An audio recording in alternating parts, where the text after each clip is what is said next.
सभी को जय श्री राम, राधे राधे। कैसे हैं आप लोग? आई होप आप अच्छे होंगे, स्वस्थ होंगे। और आज मैं एक और ज़िंदगी का आपके सामने सच लेके आई हूँ। और ये हर किसी के लिए भी नहीं है, ये जिसके लिए है वो अभी मैं आपको नाम बताने वाली हूँ। पहले मैं उन लोगों को सबको बधाई तो दे दूँ, आज उन सबको बधाई दूँ मैं दीप तिवारी की फैमिली को, राजकुमार की फैमिली को, राहुल बेरी जी की फैमिली को और हमारी सास उमा बेरी को, एक हमारा एस्ट्रोलॉजर निर्मल सुखदेव शर्मा इसको, क्योंकि ये प्लानर है ना इन सब के, रतनमणि डोभाल जी आपको, और हमारे सप्तऋषि चौकी के पुलिस डिपार्टमेंट, आप सबको बहुत बहुत बधाई हो। और आज है 10 जुलाई 2026। अब आप कहोगे कि अरे ये इन लोगों को क्यों बधाई दे रही है, ऐसा क्या है आज? आप लोगों ने तो सुना होगा बर्थडे सेलिब्रेशन होता है, एनिवर्सरी सेलिब्रेशन होता है ना। और लेकिन ये इस चीज़ की बधाई है, ये पिटाई और हमला करने की सेलिब्रेशन है। जी हाँ, आज का दिन मैं कैसे भूल सकती हूँ।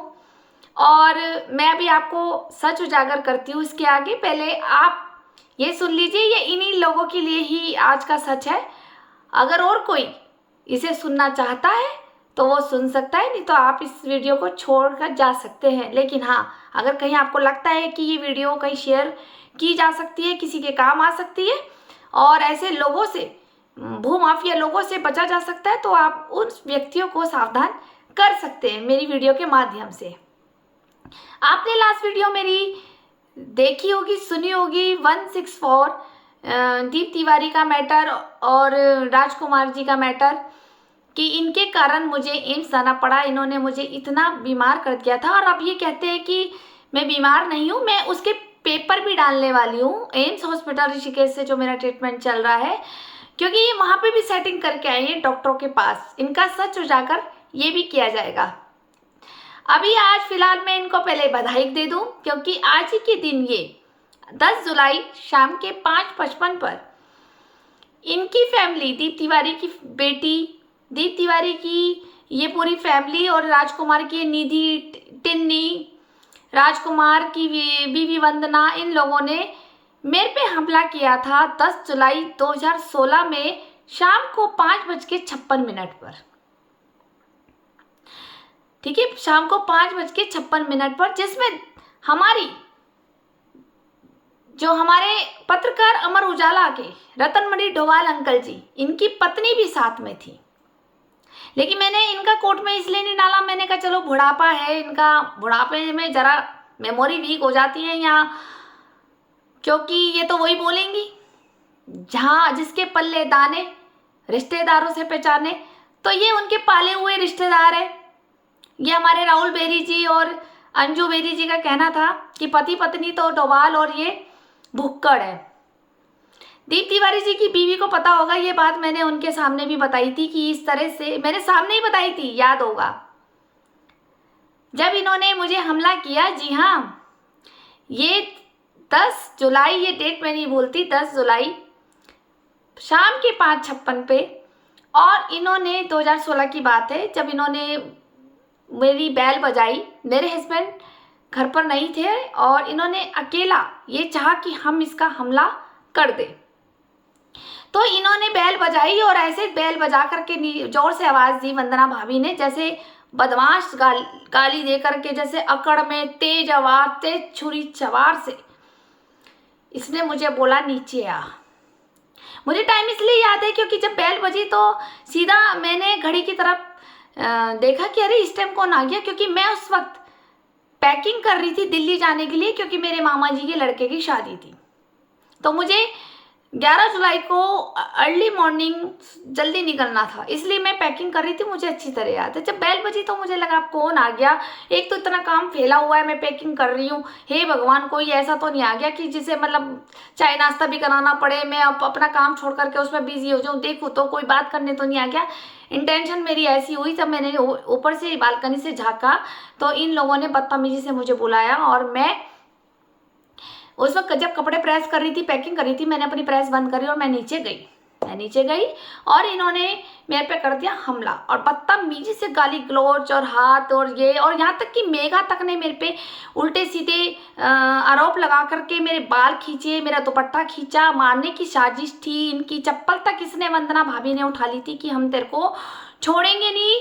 और इस तरह से इन्होंने उल्टा सीधा गाली गलौज, अपमान शब्द, मेरे फिजिकल स्ट्रक्चर को लेके, सम्मान को लेके, मेरे पिताजी के ऊपर आरोप, ये सब उल्टा सीधा इन्होंने गंद बका, गाली गलौज करी। और फिर इनके मुंह से निकल गया मैंने कि तू हमारे लिए ऐसा क्यों बोलती है, तू क्यों बोलती है, तू उनके घर में भी बोलती है, ये बोलती है। मैं जब किसी के घर नहीं जाती थी तो मेरी सास की क्या प्लानिंग थी, ऐसे ही लड़वाओ ताकि ये इनके घर में भी ना जाए और ये अकेली हो जाए, और ताकि हम इसे पागल साबित करने में सक्षम हो जाए। पहले इसके मायके से इसे अलग करो, फिर इसको फ्रेंड सर्किल से अलग करो, और फिर गंगा बिहार के लोगों से अलग करो। और जब ये अकेली रहेगी तो मानसिक पीड़ा को ये झेलेगी, और जब मानसिक पीड़ा को झेलेगी तो साथ साथ शारीरिक पीड़ा भी अपने आप होने लग जाती है। और जब ये अकेली हो जाएगी, कोई इसके समर्थन में नहीं होगा, जब कोई इसके साथ बैठेगा नहीं, इसका कोई सच सुनेगा नहीं, इसके अंदर क्या बातें चल रही है, क्या इसकी सोच है, ये कितनी माइंडेड है या नहीं है, बात करने से तो पता चलता है। जब इंसान सामने बैठता है, 1-2 साल तक बात करता है, सब समझ आते हैं कि भाई कौन कैसा है बात करने में। तो हमारी नार्सिसिस्ट सास रूमा बेरी और नार्सिसिस्ट अंजू बेरी जेठानी की प्लानिंग थी कि इन्हें अलग कर दो, अकेला कर दो, ताकि ये समाज में ना बैठ सके। और जब इसके ऊपर हम हमले कराएंगे तो ये डर के मारे ना किसी से बात करेगी, ना ये किसी के घर जाएगी, ना कोई इसके घर आएगा, और आ भी गया तो इसके अंदर इतना खौफ बिठा दो कि हमेशा जब भी बेल बजे तो ये डरे कि मुझसे लड़ने तो नहीं आ गए, राइट। और इसे इतना अकेला कर दो, जब ये अकेली हो जाएगी तब हम आसानी से इसको पागल करार कर देंगे, आगरा से इसका सर्टिफिकेट बना देंगे पागल का। एम्स के डॉक्टर तो वैसे भी इनके जान पहचान के हैं, बेरी साहब के, राहुल बेरी जी के और रूमा बेरी जी के, ठीक है।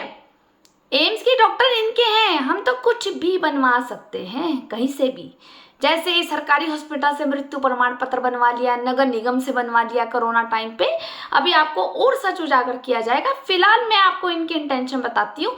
ये बिना कारण मुझसे लड़ने आ गए, इन्होंने हमला किया, और उसके बाद जब इनके मुंह से बातें निकली कि तू हमारे बारे में ऐसा क्यों कहती हो, जबकि मैं जब किसके पास बैठती थी, अंजू बेरी के पास, ठीक है।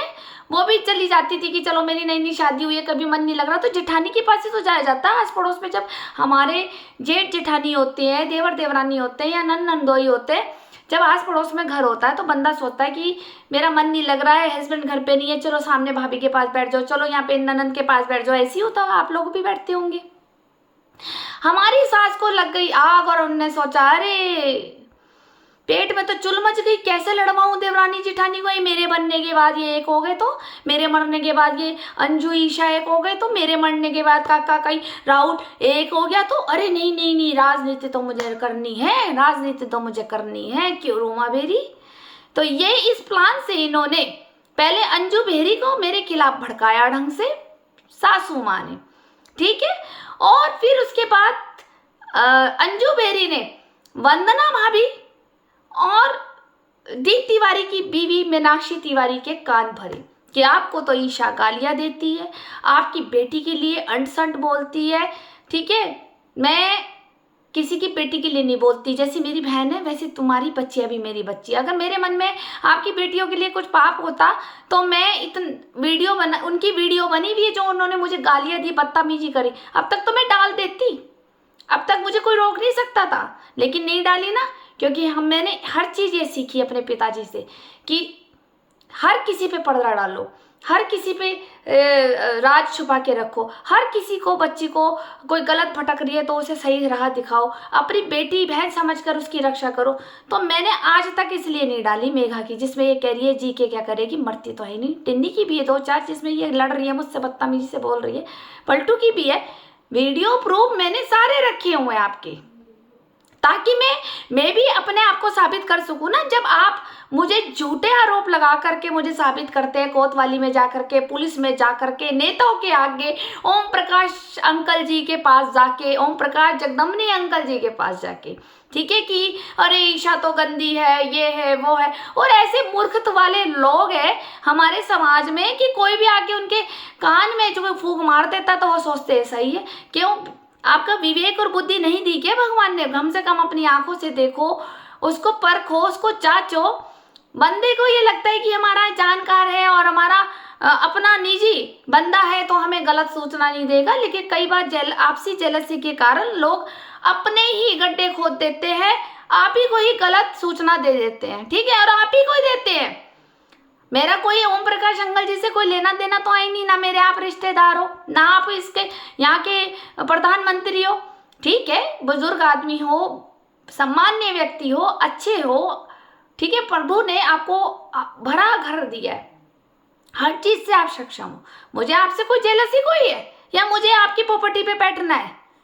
पर हाँ, आपकी रखेल बनाने के लिए मेरी रूमा बेरी ने तो मुझे बहुत टॉर्चर किया था कि मैं आपको भी प्यार से पुचकारूं, ठीक है, और आपको अपने प्यार में फंसाऊं, फिर आपके घर में जूते चप्पल बजे आपकी बीवी के साथ और मेरे साथ, फिर मैं मजा लूं, फिर मैं कहती फिरूंगी देखो देखो मेरी बहू को शर्म ही नहीं है, इतने बड़े आदमी के साथ लगी हुई थी, देखो देखो शर्म ही नहीं है, देखो ये तो लालची थी पैसों के लिए, तभी तो ये ओम प्रकाश अंकल के पीछे लग गई थी। तो मैंने जब अपनी सास को अपने लिए कोई मोलने का मौका नहीं दिया ना, तो एक से एक रणनीति चलती चली गई। इसे कहते हैं नार्सिसिस्टिक, मानसिक बीमारी।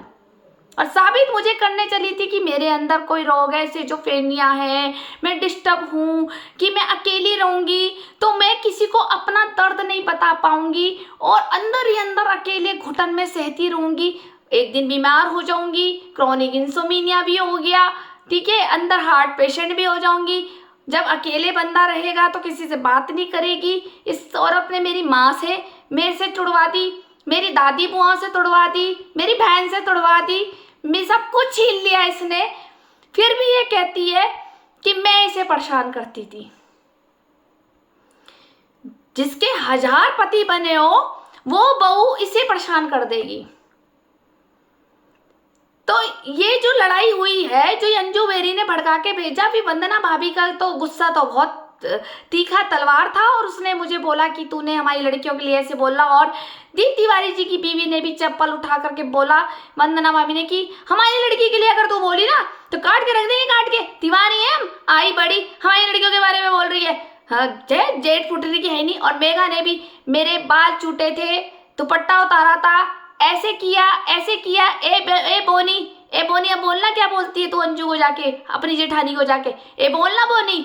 तो ये सब बोला, तुम लोगों को पता है, ठीक है। नारायणी शीला आ जाओ, मैंने तुम्हें पहले लास्ट वीडियो में भी बोला, नारायणी शीला आ जाओ, वहां कसम खा लो।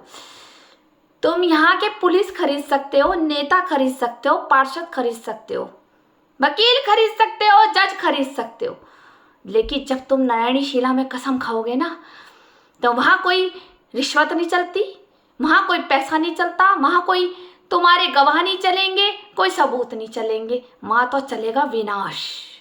अगर तुम सच नहीं बोल पाए वहां चलेगा विनाश, वहां वंश खत्म कर देते हैं, वंश। नारायणी शिला में कसम खाओ ना तुम्हारी औलादे मर जाए और ना तुम्हारा वंश खत्म हो जाए।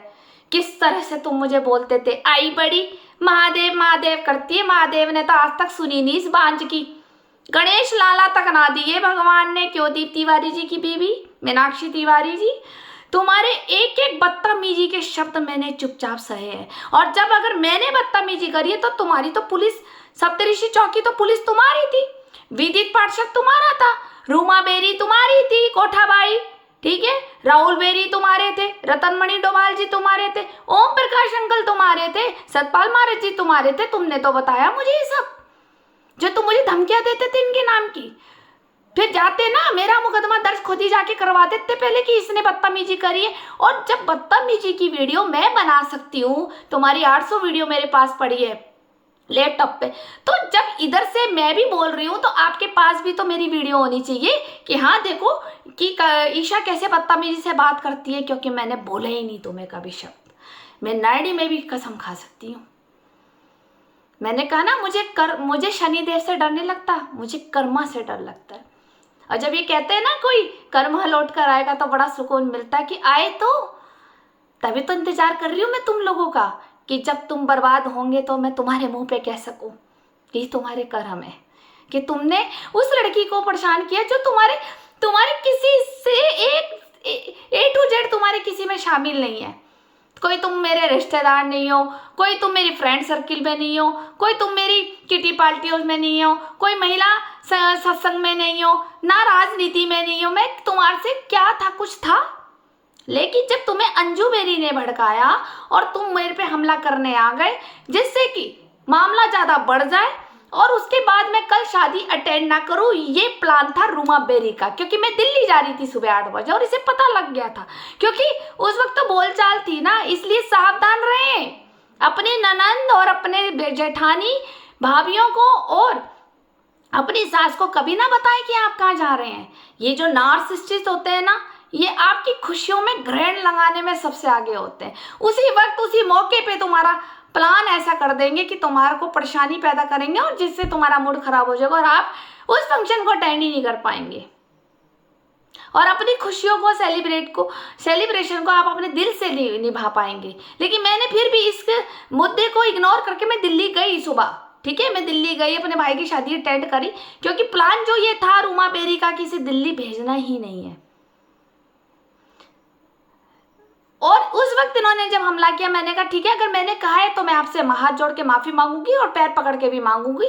लेकिन मैंने ये अपना पक्ष रखा कि आप ये सब जो मेरे पे आरोप लगा रही हैं, आपको जिसने बताया आप उसे बुला लीजिए। तो वंदना भाभी ने अंजू बेरी को बुलवाया था, राहुल बेरी जी की पत्नी को। और जब ये सामने बुलवाई गई, इन्हें याद होगा जब हमारे सामने ये सब बैठे हुए थे, दीप तिवारी जी के घर में ये मीटिंग हुई थी, उन्होंने कहा ठीक है अंजू को बुला लो। इतने में राहुल बेरी जी स्कूटर से अपने जा रहे थे घर तक, अपने होटल पार्क रूट से अपने घर जा रहे थे।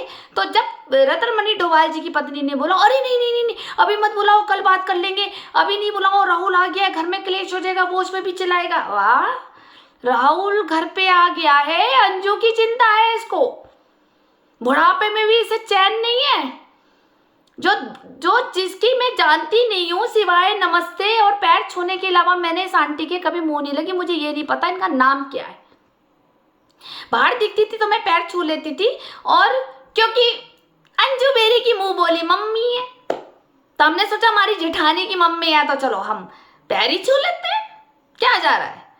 तो इन लोगों ने पैर छूने की सजा मुझे ये दी है कि मेरा गला काटने आ गए थे। फिर उसके बाद जब अंजू बेरी को बुलाया तब अंजू बेरी के सामने जब मीनाक्षी तिवारी ने बोला हाँ भाई अंजू बता, जो तू हमारे को वहाँ घर पे अकेले में बता रही थी कि तेरी देवरानी ऐसे बोलती है, देवरानी यानी मैं ईशा, कि तो अब बता दे। तो मेरी जेठानी का मुंह बंद हो गया और वो कुछ नहीं बोली। मैंने कहा बोलो ना, मैं आपको क्या बोलती हूँ, आके जो मैं वहाँ बोलती हूँ तुम यहाँ बोलो, तुम बात तो पता होगी क्या बोली। अगर मैंने ये बात बोली होगी मैं इसे स्वीकारूंगी, मेरा सर और इनके जूते होंगे, आज कोई दिक्कत नहीं है, बड़े हैं मुझसे, लेकिन मैंने बोली होगी तभी तो। लेकिन इसने मेरे से बदतमीजी करी और इसने कहा कि देख तेरे भैया आ गए, मैं अभी उन्हें भेजती हूँ। मैंने कहा भैया का क्या रोल है। ये उठी बिना बोले और मैंने तब इसके मुंह पे ही बोला था, मैंने किसको, रतनमणि डोभाल जी की पत्नी को, अंजू बेरी के सामने। मैंने कहा आंटी ये आपके सामने बोलती है कि भुक्कड़ खानदान के हैं ये सामने, हमारे घर में चिकन बनेगा तो इतना बड़ा कटोरा ले आएगी ये बुढ़िया, ठीक है, और इसके पति को बियर की बोतल चाहिए पत्रकार को।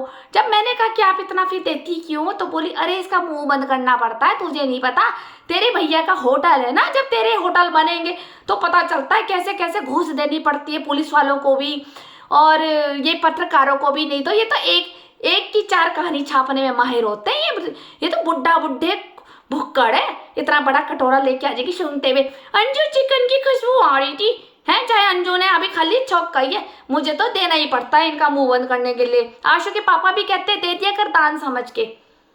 अब आप कहेंगे ये तो बोलती नहीं है, ठीक है, मैं मुंह पे बोलती हूँ, पीठ पीछे बोलने की आदत ही नहीं है।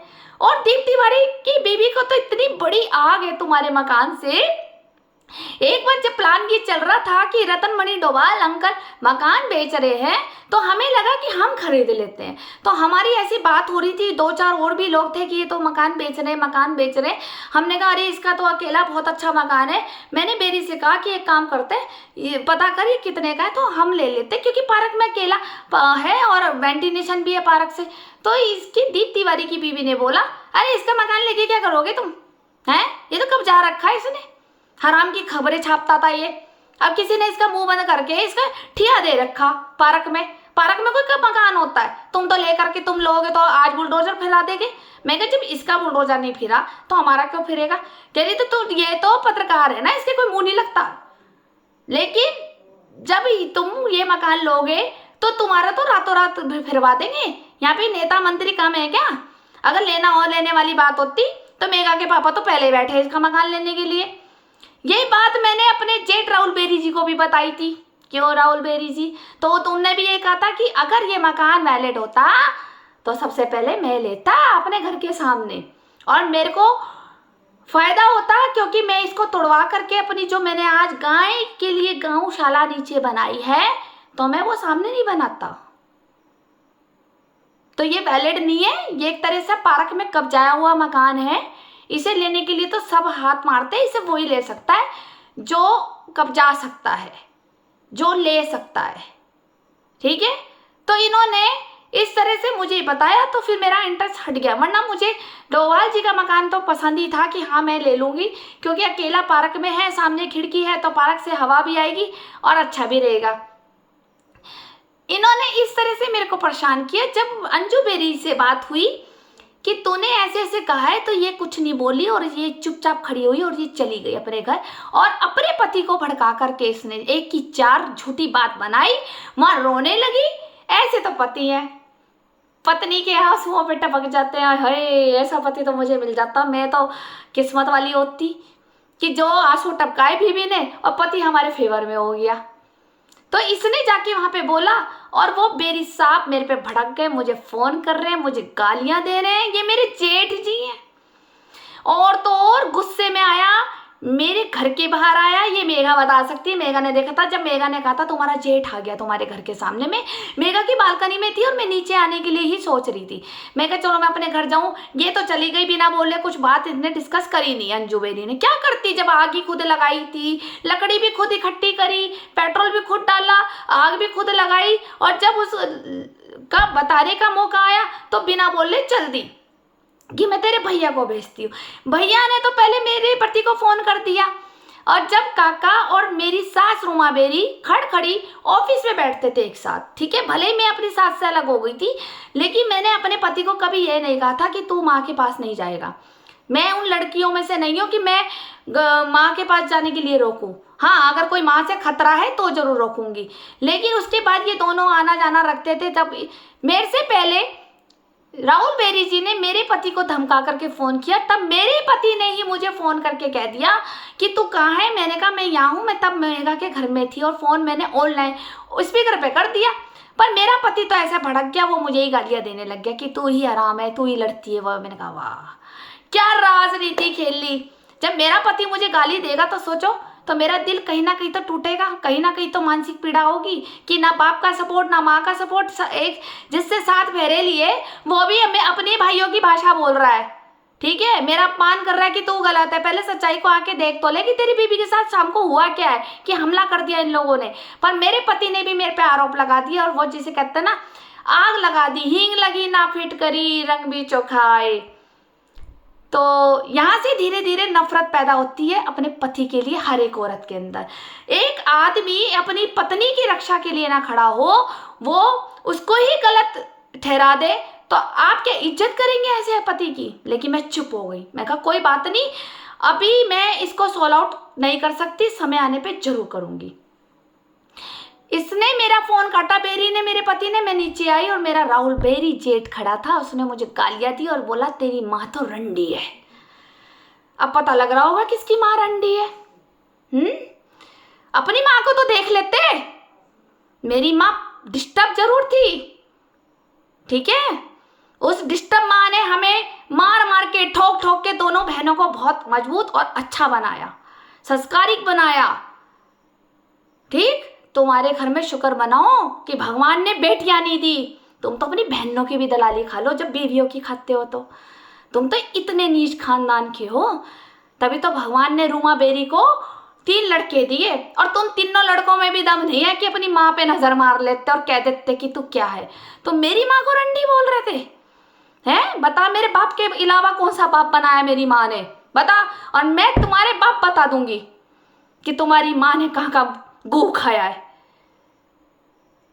तुमने मुझे गाली दी, मैंने अपना जेठ समझ के मैं चुप हो गई, और इसने फिर मुझे वहां से अपने घर पहुंचा और मुझे फोन करा, और कि तेरी हिम्मत कैसी हुई अंजू को रुलाने की, मेरी बीवी को रुलाने की। तब मैंने बोला था, अरे कौन सी वाली बीवी की बात कर रहे हो जेठ जी? बीवियां तो तुमने बहुत सारी बनाई हुई है, नाम तो बताओ। और जब ये घबरा गए, क्योंकि स्पीकर पे फोन था, बीवी सुन रही थी, इन्होंने फोन काट दिया और उसने कहा तुझे मैं बताऊंगा। मैं कहा ठीक है, कोई बात नहीं, बड़े भाई हैं, सामने बात करो, जब काका सामने आएगा बात करेंगे। और जब काका रात को 9 बजे आया, 10 बजे आया, जो टाइम था रात को लेट टाइम था, तो मेरी सास ने बड़े मजे लिए कि लड़ाई तो हो गई। मेरे को तो आज तो चैन पड़ गया, मेरे लौंडे ने भी गाली दे दी आज तो ईशा को। और मेरी सास ने जान के पूछा, ईशा क्या बात हो गई थी? तब मुझे ये नहीं पता था कि मेरी सास का प्लान था ये लड़वाना। तो मैंने बोला ऐसे ऐसे ये कहानी हुई, तो ये मुस्कुरा रही थी अंदर। इनने कहा चल कोई बात नहीं, पड़ोसियों में तो होती रहती है। और कोई सास होती ना तो रात को 12 बजे भी खड़ी हो जाती चौकी में करने के लिए। जब बेरी आया, मैं सप्तऋषि चौकी गई, इनकी कंप्लेंट करने गई, तो पुलिस विभाग ने एफआई दर्ज लेने के लिए मना कर दिया, क्योंकि पुलिस विभाग में इन सब का इन्वॉल्वमेंट था। पुलिस को पता था राहुल बेरी जी, डोभाल जी का परिवार, दीप तिवारी का परिवार, राजकुमार का परिवार, ओम प्रकाश अंकल जी, ठीक है, इन सब के फोन चले गए। और यहाँ तक कि हमारे पुलिस अंकल भी योगेंद्र सिंह भदौरिया जी शामिल थे, ठीक है, जिसके कारण पुलिस ने मुझे कहा कि मैं मुकदमा दर्ज नहीं लूंगा। राजकुमार का एटीट्यूड ये था, ये लो फोन करो, फोन पे बात करो, ये रतनमणि डोभाल जी है, ठीक है, दीप तिवारी जी, लो बात करो। ये हमारे फोन पे देखो कौन है, वो बात कर रहे हैं, हाँ कर रहे हैं। पुलिस तो पहले नाम नहीं बताएगी, फिर उसके बाद पता, वो खुद ही मुंह से बोल गया तिवारी, अरे ये तो देखो, तो बात तो करो आप जगदम्बनी जी से, ये बात तो करो डोभाल जी से, ठीक है। और तो और एक पूनम आंटी, पूनम झा, ठीक है, ये मुझे इसकी धमकी काफी दी है। मेरी सास ने तो दी, वो मैं बाद में बताऊंगी कि वो क्या बोलती थी पूनम आंटी के लिए। लेकिन पूनम झा आंटी के लिए भी मेरे को ये धमकी दी गई थी कि पूनम झा को ये पता लग गया ना पूनम को, तो मेघा के पापा अगर अभी पूनम को बता देंगे ना कि तू उनके मुंह लगती है, तो तेरे को पूनम जिंदा गाड़ देगी। क्यों भाई? मैं पूनम आंटी से पूछूं कि मैं आपके घर की बेटी हूँ, बहू हूँ, पड़ोसन हूँ, सौतन हूँ, क्या हूँ मैं जो आप मुझे जिंदा कर दोगे? तो मुझे फिर ये बाद में पता चला था कि पूनम और दीप तिवारी जी की भी कोई रिलेशन है। ये मेरी सास ने बताए थे, मैं बताऊंगी जल्द खुलासा आपके सामने, ठीक। और ये पुलिस विभाग में सप्तऋषि चौकी में सारे पुलिस को अपने फेवर में रखता है दीप तिवारी, क्योंकि इसका गेस्ट लॉज है। और गेस्ट लॉज में इनके यहाँ भी क्या काम चलता है आप मुझसे ज्यादा समझदार है। कुछ तो ये पहले छापे में भी पकड़े गए हैं।